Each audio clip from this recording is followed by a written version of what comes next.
বর্তমানে মালয়েশিয়াতে যত দালাল কিংবা ফইরা আছে তাদের নতুন ধান্দা হইতেছে যে আরটিকে 3.0 কিছুদিনের মধ্যে ছাড়বে। আমি যদি আপনার একটু ব্যাখ্যা দেই, সেটা হইতেছে আরটিকে 3.0 ছাড়ার কোনো সম্ভাবনাই নাই। কেন নাই সেটা নিয়ে যদি আমি একটু বলি, আপনি জানেন যে বর্তমানে বিভিন্ন জায়গায় ধরপাকড় চলতেছে, নাম্বার 1। নাম্বার 2, মালয়েশিয়ান সরকার অবৈধ লোক দেশে যাওয়ার একটা সুযোগ তৈরি করে দিছে। কেন দিছে সেটা কি আমরা চিন্তা করি? কেন ধরপাকড় চলতেছে কিংবা কেন অবৈধ লোক দেশে যাওয়ার জন্য 500 টাকার বিনিময়ে সুযোগ করে দিছে মালয়েশিয়ান সরকার। মালয়েশিয়ান সরকার যদি আরটিকে 3.0-তে সুযোগ দেয় ভিসা করার, সেই ক্ষেত্রে কিন্তু মালয়েশিয়ান সরকারেরই লাভ, মালয়েশিয়ান সরকারেরই লাভবান হবে। কারণ আরটিকে 2.0 এক ব্যক্তি ভিসা করার জন্য ইমিগ্রেশনে মালয়েশিয়ান সরকারের খাতায় কিন্তু জমা হয়েছে 3550 টাকা প্রতিটা ব্যক্তির পেছনে।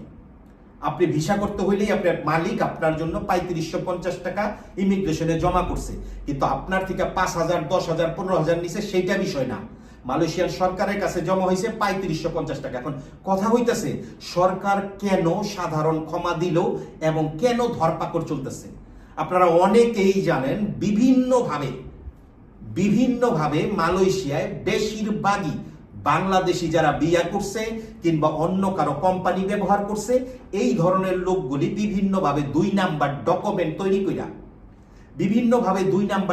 তৈরি কইরা মালয়েশিয়ান সরকারের কাছ থেকে অ্যাপ্রুভেল নিছে।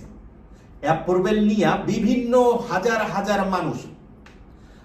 হাজার মানুষ এরা কলিং এ মালয়েশিয়াতে আসছে।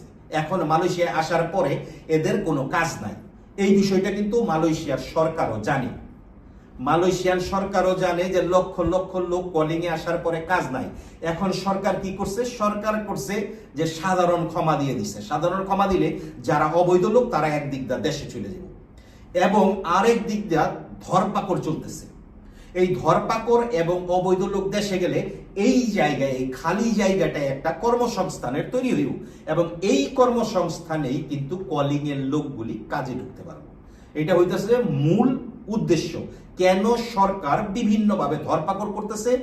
যেই সময় নাকি সরকার সাধারণ ক্ষমা দিয়ে রাখছে, এবং সাধারণ ক্ষমায় লোকও দেশে যেতেছে। কাজী যখন সাধারণ ক্ষমায় বিভিন্নভাবে বিভিন্ন দেশের লোক দেশে চলে যাব এবং ধরপাকড়ে বিভিন্ন লোক অ্যারেস্ট হইব, তখনই কিন্তু বিভিন্ন কোম্পানিতে ভ্যাকেন্সি তৈরি হইব, আর এই ভ্যাকেন্সিতেই যারা কলিং এ আসছে তারা কাজে যোগ দিতে পারবে। সো এখানে আমি আরেকটা কথা আপনাদেরকে বলতে চাই, সেটা হইতেছে যারা কলিং এ আইসা বিভিন্নভাবে লারি দিছেন এবং অপেক্ষায় আছেন যে ফইরারা 3.0-তে ভিসা করে দিব আপনি ই পাসপোর্ট করলে, আপনি আপনার মালিকের কাছে ই পাসপোর্ট ফালাই আপনি চলে আসছেন।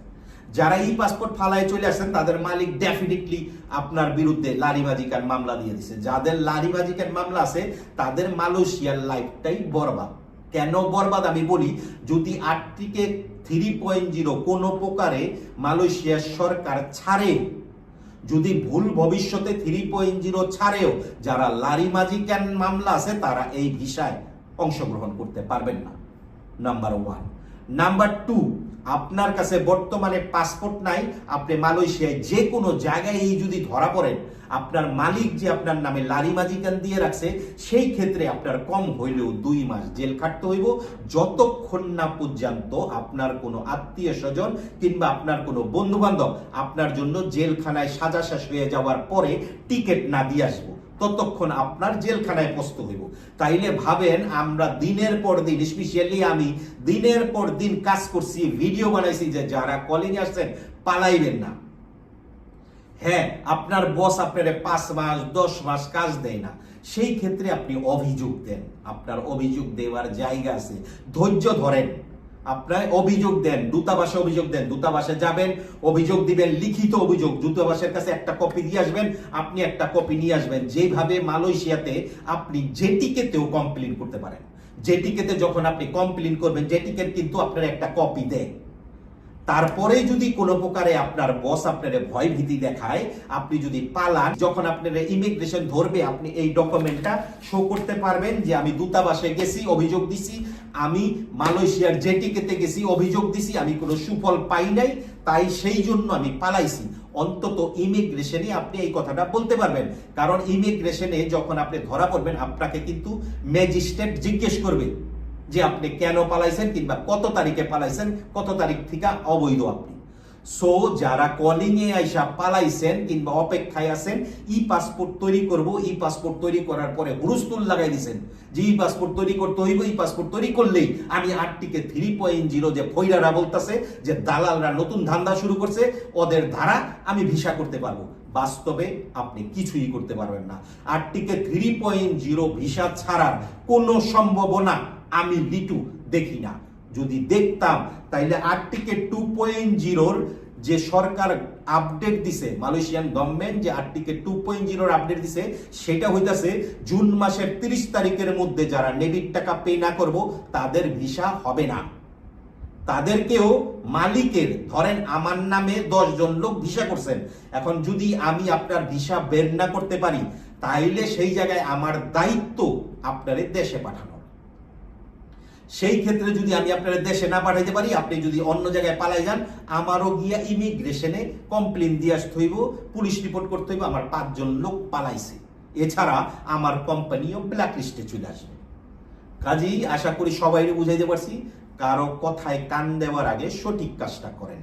যারা পালাইছেন আমি তাদেরকে সাজেস্ট করব, আপনাদের কোনো দ্বিতীয় রাস্তা নাই। যদি সম্ভব হয় পালাই থেকে কোনো জায়গায় কাজ করতেছেন করতে থাকেন, আর যদি কাজ না পান আমি বলবো যে দেশে চলে যান, গিয়া যেই রিক্রুটিং এজেন্সি দ্বারা আপনি মালয়েশিয়া আসছেন এবং প্রতারিত হয়েছেন তাদের বিরুদ্ধে মামলা করবেন রিক্রুটিং এজেন্সির বিরুদ্ধে, দালালের বিরুদ্ধে না। যেই রিক্রুটিং এজেন্সি আপনারে পাঠাইছে তার বিরুদ্ধে বাংলাদেশে গিয়ে মামলা করেন। অ্যাটলিস্ট পিবিআই চেক করার পরে, সমস্ত তদন্ত করার পরে আপনার মামলার ফাইল যখন কোর্টে জমা দিব তখন ওই রিক্রুটিং এজেন্সি আপনার টাকা দিতে বাধ্য থাকবো। ভালো থাকবেন, সুস্থ থাকবেন, দেখা হইব নতুন কোনো ভিডিওতে, নতুন কোনো